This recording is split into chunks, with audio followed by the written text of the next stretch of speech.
Hi, I'm Alex Elle, and I write books for a living. The Hey Girl podcast was created with sisterhood and storytelling in mind. Hey girl. Hey girl. Hey girl. Hey girl. I'll be sitting down with some phenomenal women to discuss love. I believe we grew distant out of love of some type, like, I don't want to hurt you. Loss. Really don't know what's going to trigger that feeling of grief in any moment. And a topic very important to my work, self-care. Freedom is self-care. It's not about pedicures. It's not about clothing. It's not about trips. Join us as we journey through sharing together. Today on the show, we're sitting down with Yasmine Cheyenne, a spiritual teacher, energy worker, and a friend of mine. We're talking about self-care, the definition of doing the work, and being a woman of color in the wellness space. I think you're going to enjoy this conversation. Here is Yasmine's story. Hey, girl. Hey, girl. Yes. You're in the studio with me. How are you? I'm good. How are you? I'm good. I'm really happy to have you in because I want to talk a little bit about energy, mindfulness, being a woman of color in the wellness space. So with that being said, before we just dive in, can you let the Hey Girl listeners know who you are and what you do? Sure. I'm Yasmine. I am a spiritual teacher, a writer, a mental health advocate. I work with women, primarily women, on grasping their energy and taking their power back. Mm-hmm. I'm trying to think of a simple way to say that, but that's essentially what the work is, learning how to work and walk through life while doing the work. Yeah. I think we should title this episode The Work or Doing the Work because that's something that we both talk about a lot. Yeah. So I want to know, by definition for you, what the work is, especially when you're working with clients and you're really trying to get women to find their voice and stand in their power. What does the work look like to you? Yeah. So the number one question I get is, how do I start and what is healing? What is the work? How do I know I'm doing it? Mm-hmm. The work is life. I mean, every step that you take forward, there's going to be something that comes that allows you to go a bit deeper, an additional invitation. Mm-hmm. So anytime you have a situation come up where you have to, dig deep and figure out how to work through it, how to grow from it, then you're in the work. That is really, I mean, you and I have our side conversations all the time, but I love that you were able to say it on this podcast because I get that question a lot. Like, what is the work, Alex? You always are talking about do the work. Well, what is the work? And like you said, the work is life, right? Yes. So it's like the 2 steps forward and then the 10 steps back. Yes. And everything else kind of in between. There is no arrival point either. And I want to dive into that. Yeah. Because we talk about that as well with the work. Like, I'm one of your clients, and I remember feeling like there was times in our work where I'm like, I don't want to, like, I don't want to do this work. Right. And especially if I'm not going to arrive someplace. Right. And I think a lot of people get scared that it's like, hearing that there's no arrival point, it's like, then what's the point of doing the work? So I want you to speak on that a little bit and like how you work through that with your clients and also yourself. Yeah, I think one of the biggest things is getting to a place of realizing there's never a finishing. You're never done. You don't want to get so wrapped up in digging deep into your past that you don't get to enjoy and live your life. So the work is not sitting in a room journaling and crying 24/7. But it's being able to go to that place, dig deep, and then come out and live your life. It's when the conversations come up, the tough conversations, being present to them and having them, being able to speak with friends, being able to set those hard boundaries, still love them. Like, that's the work. I think that there's a big difference between feeling like you are caught up in courses and healing and energy work and all of the things, then taking the time to set the space for yourself to really dig in at a specific time each day or each week, and then continuing to live your life. It's funny, when you and I first started working together, one of the things that we talked about, and I hope you're okay with me sharing, but I already did this. Like, girl, no, I literally just did this. I'm good. The reason why we're doing the work is to be able to be so in touch with ourselves that we can guide ourselves on our path to our purpose. The clearer we are on what we want and what we need, the better we are able to make decisions and set boundaries that are healthy for us and live a life that's in alignment with what we want. And not only what we want, but what, our highest selves, the universe, God wants for us. So it eliminates the need to check in with your best friend and make sure you're making the right decision. Because when you're doing the work, you can check, your intuition is like, girl, you know that this is not the right step. You know you're supposed to go left. And because we're humans, you have the choice to decide, you know what, I hear your intuition, I'm gonna go right. And that's life. That's the learning. That's the work. Being able, and then when you get right, you're like, damn, I knew I should have went left. But then you call your spiritual teacher, you call your therapist, you call your homegirl, and you're like, help me figure out why I keep doing this. Why am I in this cycle? And I think that's really important to point out, like, me feeling like I already did this, and you were like, but if it came up again, you probably didn't do enough of it.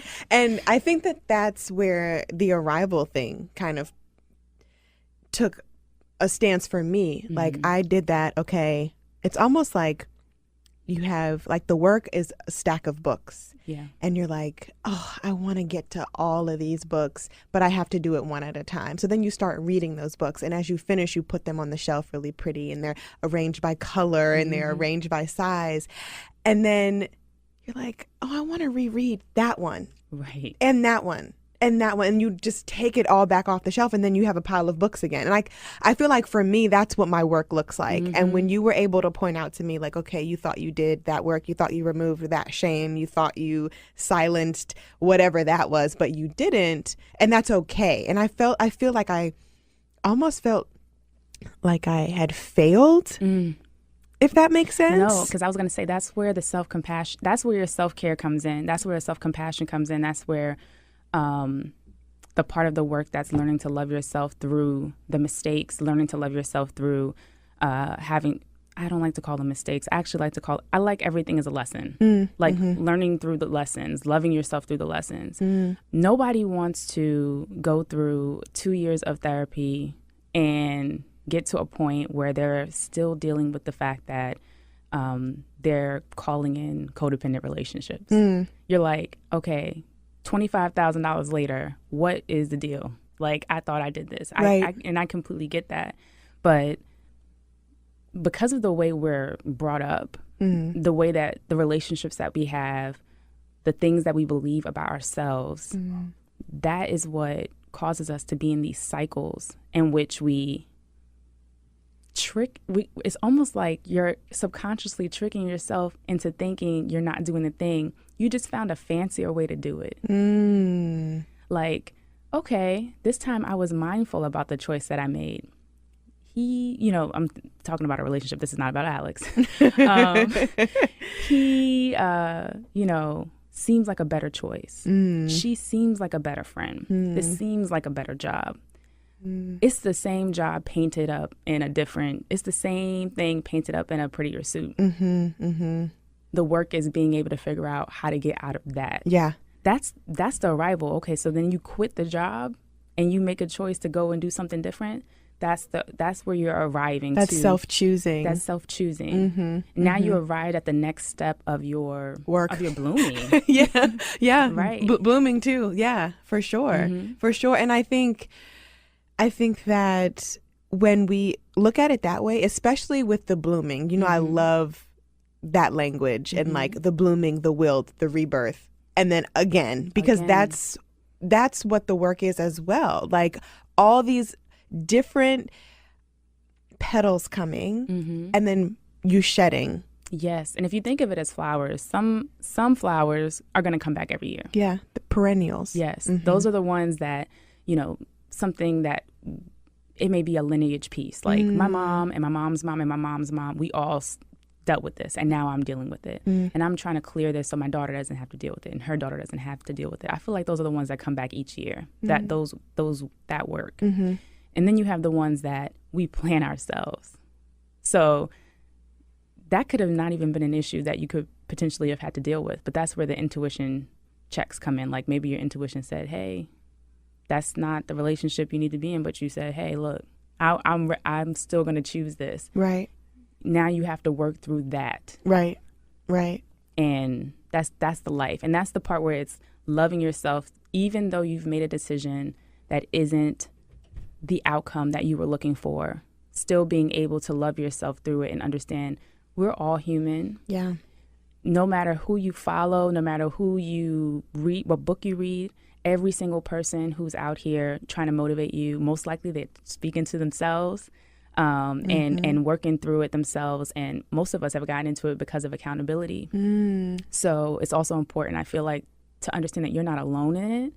When you go on social media and you see everybody looking so amazing, it can feel lonely, even if you're one of those people that people are looking at. Yeah. And I think that's a really good thing to point out, because a lot of folks have this notion that if someone else, like everyone else has it better than they do, or this person, Alex has it figured out, Alex has it together, Alex does this, Oprah does this, whoever else, Brene Brown, Liz Gilbert, Maya Angelou when she was living, all these people have all these answers. And it's like the answers come with doing the work, and the answers come with wisdom, but that doesn't mean we don't have questions about something else. Right. And I think that that's the lesson too. Like, yes, look to the people who support you, lean on their wisdom with what they're sharing, lean on their experiences, because what I share is experience.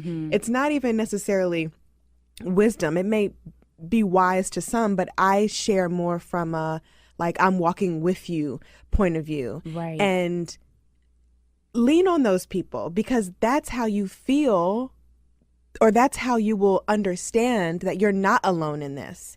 Right. And I think that just comes to the whole, the no arrival point. Like, I am a work in progress and will always be a work in progress, because that's what I've committed my life to doing. Right. Changing and evolving. And we're sharing, for myself, I'm sharing from my experience for sure. And also just my self-awareness. Yeah, that. When you look at people and you feel that they may have attained or have some type of insight that you don't have, I think if you feel that, the first thing you need to check into and remember this person's story. That. Oprah, all of these amazing people, they've been through some intense things. No matter how successful success is defined by the person, life is still happening. Yeah. You can't take away that human experience. And I that's something I talk about often. Like, no matter how much you get into the energy, no matter how much you clear from yourself, no matter how much work you do, the human experience is we are going to make mistakes. We're going to do things and go through things that we don't want to go through. And that's just a part of it. Yeah. Yeah. I'm like, no one is exempt. No one is exempt. No matter how much money you got, right. How many quote unquote followers you have, right. How many people come into your church, how many people are coming to your retreats and your seminars. Everybody has their stuff. Yep. And I think that humanizing the work, the stories, I really like how you said that. Don't forget that person's story. Auntie Oprah ain't just Auntie Oprah without the mess before, and she talks about it. And I think that humanizing people and their experiences unfolds us into a sense of community. Yes. And a sense of belonging. So I love that point that you made. I love that point. Just switch gears a little bit and kind of make this a bit more personal.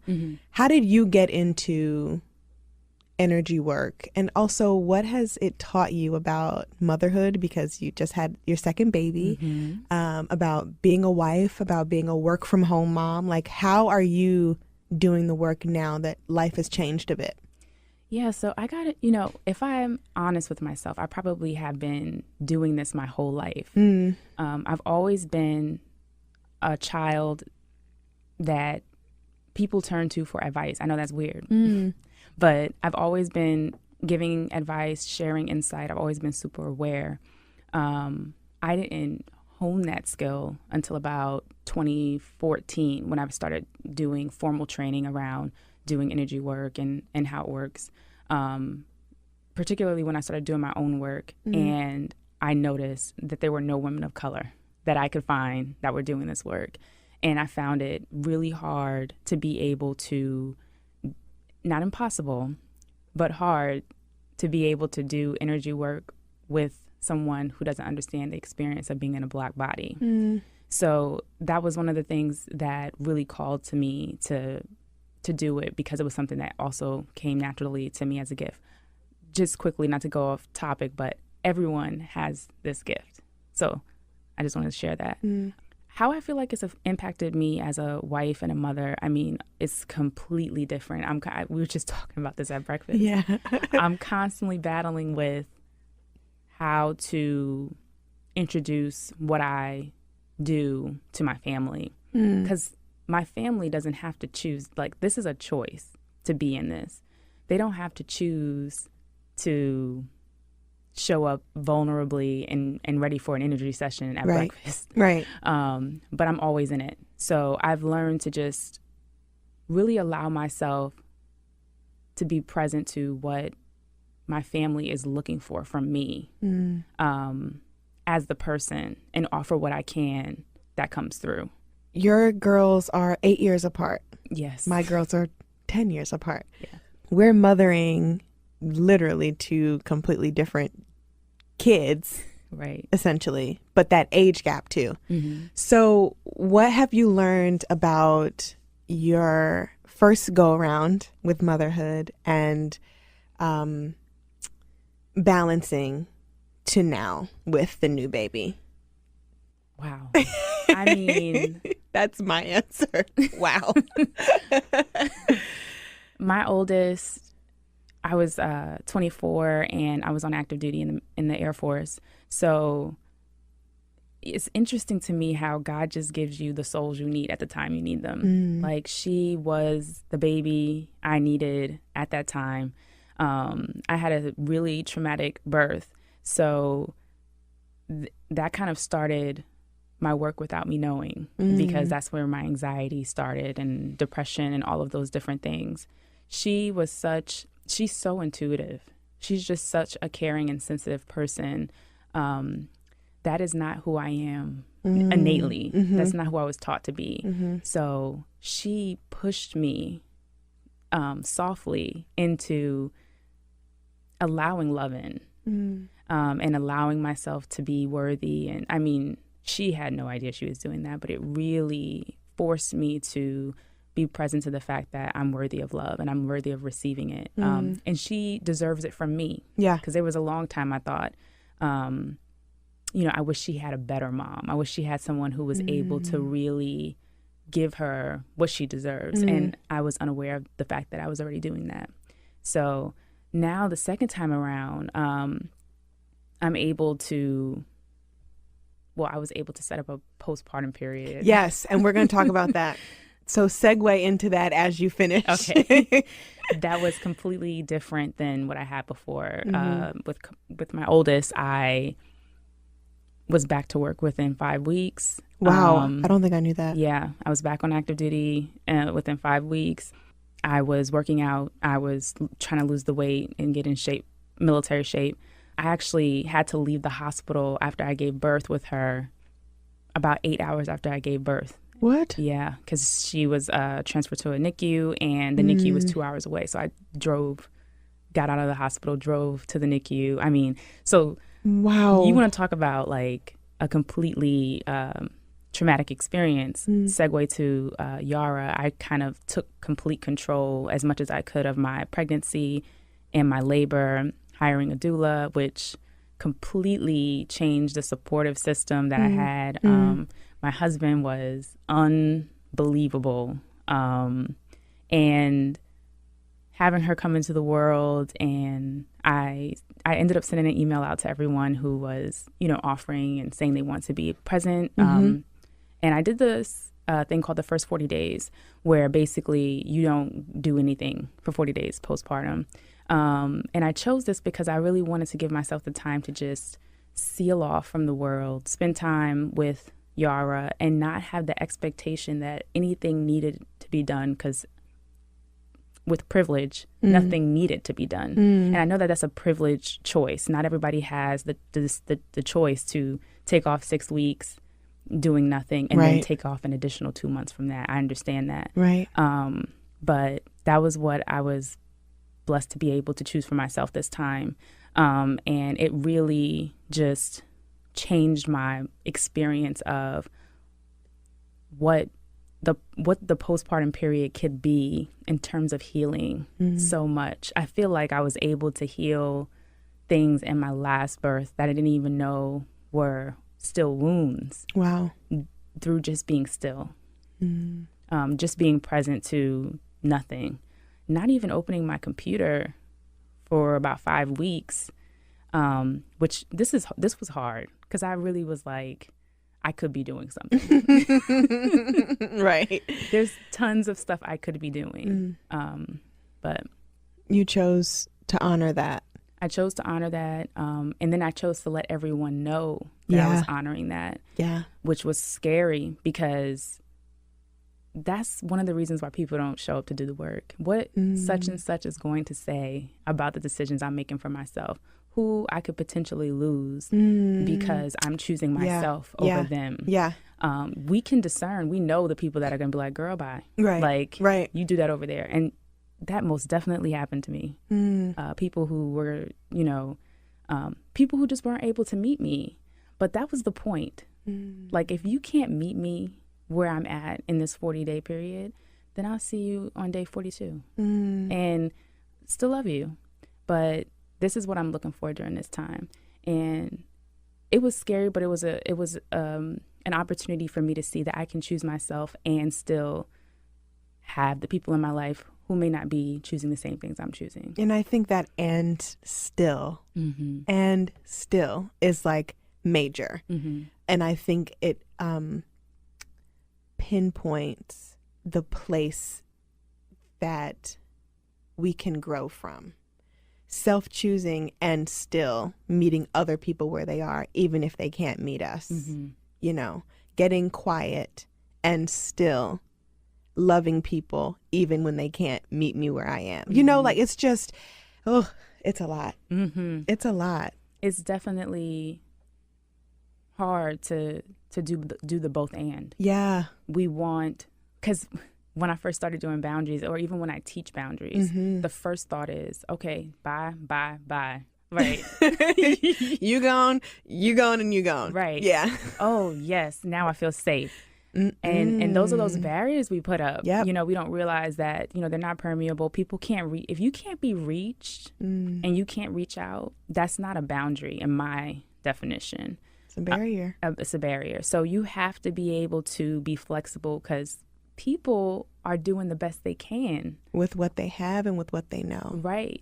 And so, yes, this doesn't serve me right now, so I'm going to have to love you from the space that you're at. I'm not going to come down to the space that you're at. That's the boundary. And it's the practice. Right. You can't have the boundary in place if you're not practicing it. So the boundary is not, I blocked your number and I'm not, sometimes it is, but if you're trying to be in a relationship with somebody, right. I blocked your number and I'm not speaking to you for this 30 days because you can't meet me where I'm at. If they have the capacity to hear you and have that conversation, you have to have the conversation. You have to set the boundary. You have to share, be vulnerable, show up. Even if rejection comes up. They may say, I hear you and I'm not with it. And then, no thank you. And no thank you. And then you have to take that. But you're honoring your truth. You're honoring what's true to you. And you're also honoring them. And I think that's really, really important, because I was queen of cut you off. And that just didn't serve, not only did it not serve myself, but it didn't serve other people around me, because I wasn't holding space for anybody. I was only holding space I was being self-serving, not giving anybody the chance or the choice to say yes or no. Right. And that's not healthy, especially when I know I was coming from a place at that point in my life where I had confused boundary and barrier, but also I thought I was self-protecting. Of course, I didn't have that language back then. Right. But I thought I was like, okay, I'm keeping myself safe. But what keeps us safe is speaking up, showing up, and being vulnerable, and then doing what we need to do after having those tough conversations, or maybe even relationships dissolve on their own. We don't even need to step in and interfere with it. We just let it be. And that's something I had to learn the hard way, but it was needed. Yes. I always say, like, when a relationship, this sounds bad, but when it dissolves on its own, that means you've worked that issue. Because energy can cause things to clear up without you even having to say anything. Yeah. I mean, when you release the trigger, when we let go of the hold we have over the situation, when somebody does something or says something and you can feel yourself pulling, you're so upset, you constantly need to talk about it, you need to try to work it out, you're writing about it, you're doing all these things. That's how you know that's a sign that I use that the boundary I have in place is a fear-based boundary. It's a safety boundary. It's not I haven't actually worked through this. Oftentimes when I work through it, I find that it actually has nothing to do with the person. The person has triggered something that's for me to work. That's actually mine. Yeah. Yeah. I still actually probably need to deal with that situation, but more so it's about me. And so it's really important, I feel, to be able to understand that boundaries is about both. You have to be able to, if you want someone to respect your boundaries, you have to also be able to respect them. Yeah. And respecting them means they don't have to go to the retreat with you. They don't have to go to therapy. Like, not everybody that you love is going to show up for this work. Not everybody's interested in coming with. And not everybody can. Not everybody can. And that's really hard because you first start doing it, you're so excited. Like, yes, everybody's going to be, on the right page. We're going to be vulnerable after Thanksgiving. And no. Yeah. It's not how it works.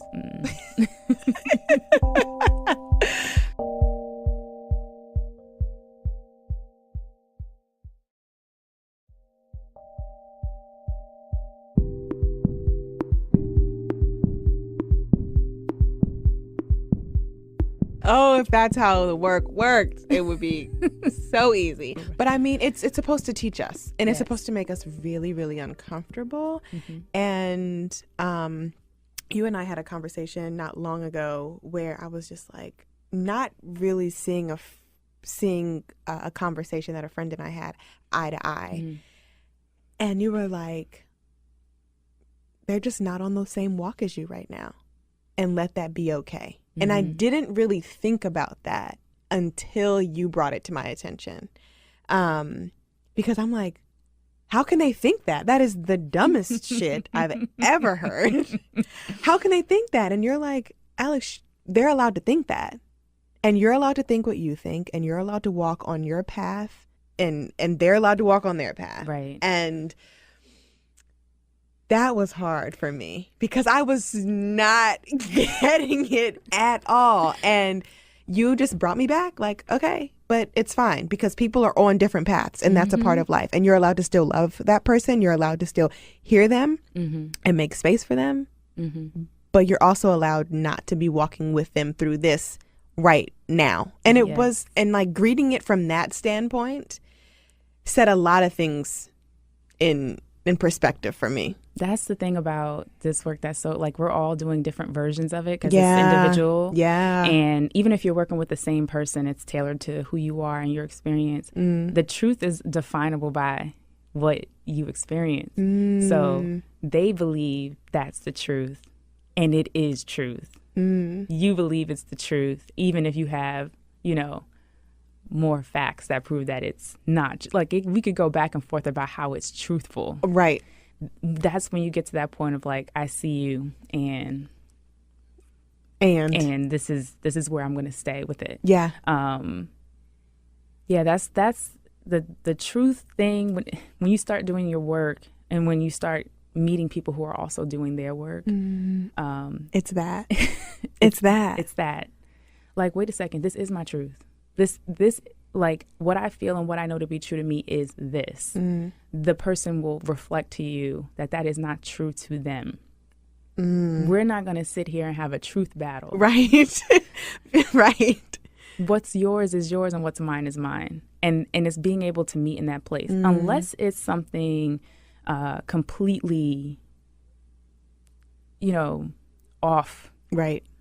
Then you love them through that decision. You love them through that space. And you decide, the first thing I go to with that is capacity. Can we even talk about this? Or are you inflexible? Yeah.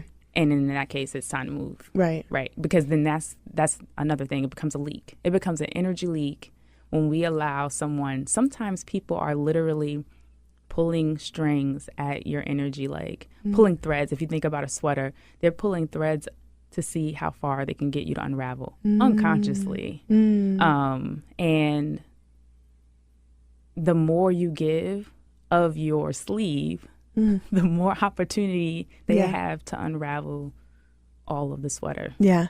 So, and then you have a tank top. Then you got the threads. Right. All this yarn and all that stuff all over the place. All over the place. Then it's right. Right. Right. Then your sleeve is gone. Your sweater's a mess. Yeah. Clean up. Yeah. Clean up. The cleanup. Man, that's real.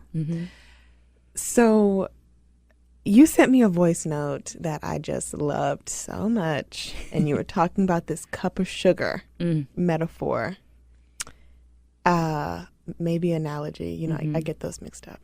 Your cup of sugar and reciprocity and friendship and connection and what you're looking for. Can you talk a little bit about that and how you came up with that kind of idea of showing up and reciprocity? Yes. So anytime you recover, I call it recover because recovery means you could lapse. Anytime you're recovering from codependent relationships, you have to have a focus on reciprocity in any relationship, other than child relationships, which should always be unequal. So as I was thinking about the relationships that are in my life on many different levels, I thought about the fact that, as we talked about earlier, many of them I've painted up to look pretty and are not actually reciprocal. I'm still giving more than the person can actually give me. Even though in relationship, you're going to have times where people can't give at the time. That's okay. But it's when you're not in a place to be able to give, you have to be able to show up and share that you're not in a place to be able to give. So if you and I are friends, which we are, but if you and I are in a place where I can't give to you and I say, Alex, I understand that it's been about me for like 3 months. I really just don't have the space right now. But, I thank you for showing up and being there. And, when it gets better, the acknowledgement lets you know that I'm aware of the fact that I'm not holding any space for you. Usually that allows you to be able to continue to show up for me because you understand that I am not taking with the thought of not giving anything back. Friendship isn't about keeping track of what the works that you're doing in the relationship, and neither is it in a romantic relationship for sure, and marriage is not.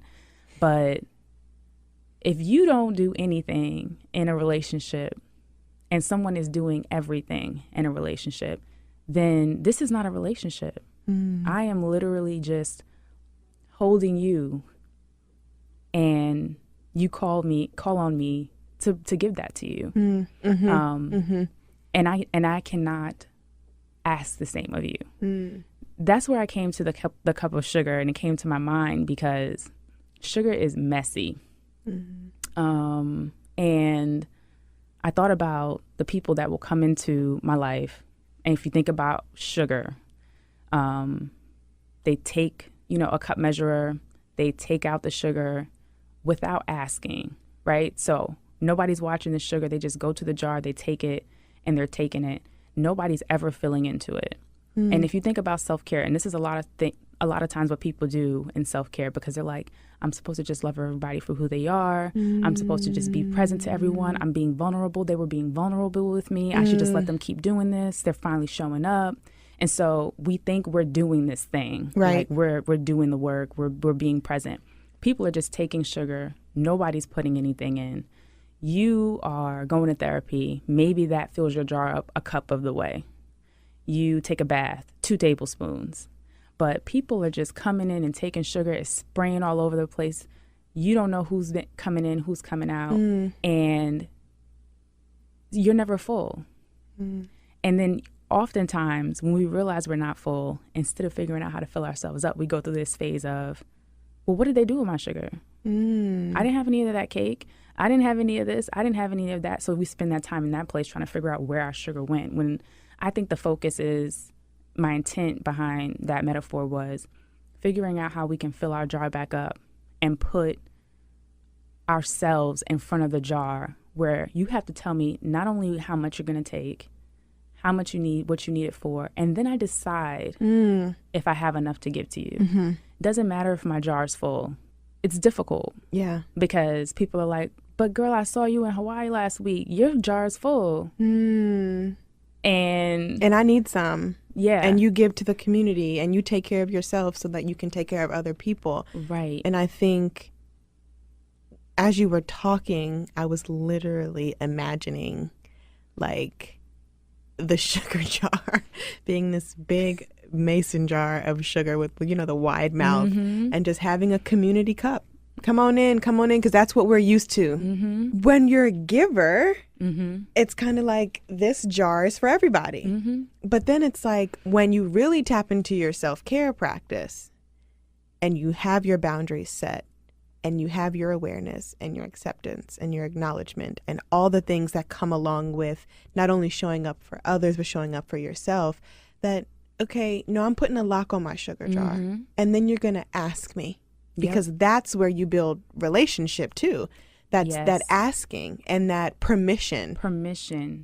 Boundaries don't exist without permission. Like if you allow people to come in without your permission, then you don't have a boundary in place. So even though you've taken all of your energy and contained it in this boundary, the jar is the boundary. Yeah. If people can come in and take it without asking you, then it's open. Yeah. And the reason why I chose sugar specifically, and you may relate as a mom, nothing would make me crazier than seeing people go into a sugar jar in the kitchen and spraying sugar and stuff all over. You can feel it. Those little granules. Right. It doesn't matter how much you try to clean it up either. It's there. Yes. So then you're like, I had a great week. Why do I still feel it? That's what it is. Yeah. You know, on the bottom of your feet. Good. Yes. Wow. It's still there. Another great thing is sand. If you think of it as sand, you can never get it out of a bag. You can never get it out. It's wow. Yeah. Yeah. That is, y'all need to all take your journals out and draw your little sugar jar and do a journaling exercise, because that is what, like, that's how I envision it. Like you saying the jar is the boundary. And the good stuff in it, that sweet stuff that you can use to do so many decadent things is us. Yes.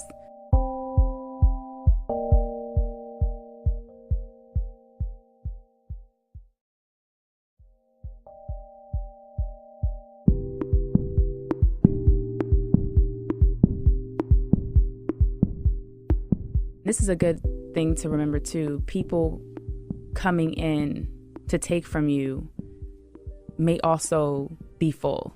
Like, it doesn't mean that only people who need you, because sometimes we're like, well, I'm the strong one. Yeah. Like, I'm the one people come to. I often have to check myself on this.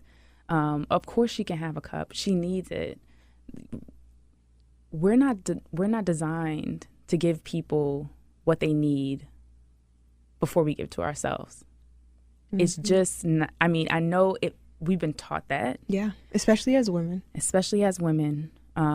That we just give because we're better, we're stronger, we're faster, we're more accurate. But we're not only doing ourselves a disservice, we're doing the people we love a disservice because they're learning how to exist without having to feel themselves. Wow. Our kids are watching us do it. Yeah. And they are literally, those are if you think about that analogy, those are the things I'm talking about when I say these are the cycles that we have to keep dealing with. This is something I've watched my mom do. I'm not talking about my mom. I'm just saying, if you're the kid in this analogy, if you've watched your parent do this, if you've watched your sister do this, or whoever, somebody from very young, then this is ingrained in your being. So that's the joy of the work, is when we're doing it for ourselves. We're doing it for our kids. We're doing it for people who are watching us, and we don't even realize we're modeling by choosing ourselves. You're modeling choosing yourself. Being a woman of color in the wellness space. First of all, I'm very proud to be a woman of color in the wellness space. I'm very proud to stand beside you in this space and the other few women of color that I know in this space. And we all touch it differently. But I just wonder how that works for you, especially because you are doing a lot of your healing work and a lot of your energy work is hands-on. Like it's like I do self-care coaching, which is very different from what you do, because I just don't have the mental capacity to do what you do. Kudos to you all the way. So I just wonder like how that feels for you, being a woman of color in a very white space. Ooh. Yeah. You know, it's very difficult in some ways, because this work is supposed to be based on our souls, who we are. So there's two parts to energy work. There's the part that we all are, no matter the color. Like we have a soul, we have energy. Our energy does not know necessarily your color. Right. Right. But then when you get into your lineage and all of that, you're definitely bringing in the experience of being a Black person, specifically in America, and a Black woman. And when you do energy work, you bringing in, you know, if you think about the analogy, and I've seen it a lot on social media, your grandmother who carried your mom already had all of her eggs at that point. So you experience everything that your grandmother has experienced and your mother has experienced in you, and then your kids. And that's how, if you think about how energy is transferred from before you even come into this space, before you're born. So it was always one of the teachers I had was white, and it was, and not to get into politics, but it was during the time that President Trump was elected, and I was just shocked, like everyone else. Well, not everyone. But I shared this in the course, and this is the thing about white feminism that I do want to touch on, because I, at the time, expected to be seen, because these were women that were quote unquote woke, understood the experience, liberal, Democrat, all of the things that are supposed to say that you see me as a Black woman, and I was not seen at all. I mean, just outright, you know, energy work isn't the space for politics. Energy work isn't the space for, you know, to talk about racism. The teacher of the course actually said to me, if you really want to deal with these issues, create your own course, but not here. Wow. And wow. Yeah. And luckily I was able to take that experience and realize, okay, you're right. Like, let me start my own space. But also it was like I was getting bludgeoned with, wake up, Yasmine. Like, if you are, and a friend and I were just talking about this, if you are holding space for women and you're calling it intersectional, but there is only one Black woman in your class, it is not intersectional. That's not your fault. But, and we've talked about this, it doesn't feel safe, right, when you come into an all-white space and share your experiences as a Black woman. Right. So, right. For me, I'm honored to have so many Black women interested. This is not something that culturally we often do. And it's something that for sure we need in terms of the healing to be able to process not only what the people before us have been through, but what's still very present today, and still happening. That's shocking. No, is it shocking? You know what? It's good that it's still a little bit shocking. I've said that to myself often. Like, it's good that it's still a little bit shocking. Yeah. But it's not. Yeah. It was the kick I needed to be able to start this space, because I honestly thought, you know what? I can partner with other women. And I partner with women who are not of color. I work with women who are not of color. You have to be a woman. See, but now I have a whole interviewing process about, okay, you said you've done the work. What level of the work have you done? Like, are you truly open to being in a space with women of color? Are you truly open to intersectionality? You may never understand physically living the experience of a woman of color. I don't expect you to get that. Right. But do you fully understand what racism is, how it works, white fragility? Like, I need to be able to throw these terms out and you're able to be like, yep, doing it. Yep, I get it. Yep, got it. Because when you're doing energy work, it is unsafe for the people who are present to be having work done on them by someone who's racist and not doing their work. If you're a woman of color and you're thinking about getting into energy work, you are needed because, or spiritual teaching, you are needed because, yes, you know, we can be healed and we can learn and we can do work with women who aren't of color, but it is a different level and layer of work that you get from working with someone who is living your experience. When it comes to self-care, if you could define it as we wrap up here, what would be your definition of self-care? And maybe we break that up into two parts. You individually. Okay.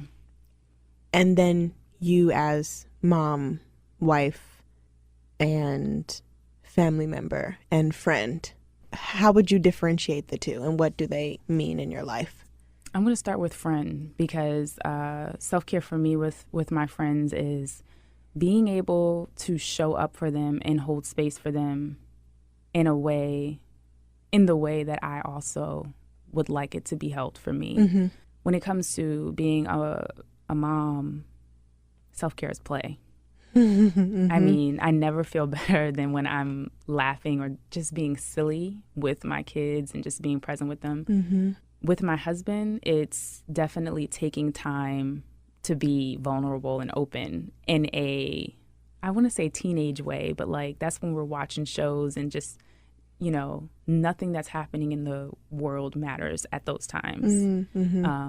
We're just present to each other. Self-care for myself is alone time. That is very rare these days. I am an introvert and I need the space to be able to just hear nothing. Like no music, no nothing. It's just me. I'm writing. So I try to make time for myself to just be alone and really recharge so that I can show up for everyone that I want to be present to. I think that's a good way to end. Thank you so much, Yasmine, for being having here. me. Yes, I'm glad. I've been waiting to get you in here. For the people who want to connect with you on social media or get in tune or get in touch with you to work with you, how can they find you? Yeah, so look me up on Instagram at Yasmine Cheyenne, and my website is yasminecheyenne.com. You want to spell it? Yes. YasmineCheyenne. All right. Thank you. Thanks.